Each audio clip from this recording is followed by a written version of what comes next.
Ravens general manager Eric DeCosta was asked an interesting question during his press conference earlier this week. Basically, the premise was about the value of pass rushers. So many offenses in the NFL today get rid of the ball quickly. I mean, we're talking 2-3 seconds and the ball's out of their hands. That can neutralize pass rushers. Even the best ones can't get into the backfield if the quarterback is getting rid of the ball that quickly. That's relevant to the Ravens for a variety of reasons. One, they face some of the teams that got rid of the ball quickest last season. Plus, during this offseason, they have a bunch of outside linebackers who are going to hit free agency. Matthew Judon, Yannick Ngakoue, Tyus Bowser, Pernell McPhee.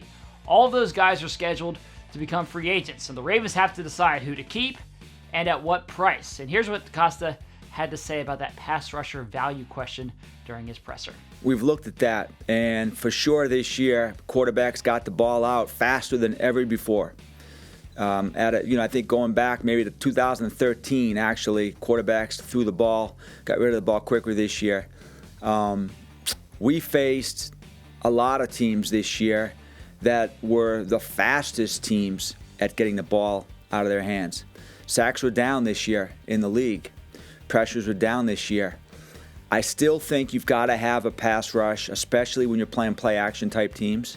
That's a critical thing. But there are a lot of teams this year that refuse to be sacked, and the ball is coming out very, very fast. We saw that quite a bit.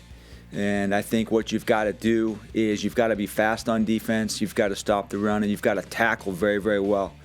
But you've also got to have pass rush. You can't just, disregard the pass rush. You've got to have a pass rush. Now, free agency doesn't open until March, so we're going to have to wait and see how all of that plays out. But to get you ready for it, we did an off-season blueprint discussion during this week's episode of the Lounge Podcast. Go ahead and find that wherever you get your podcasts. Just search Baltimore Ravens Podcast Network. That's it for me. Thanks for watching.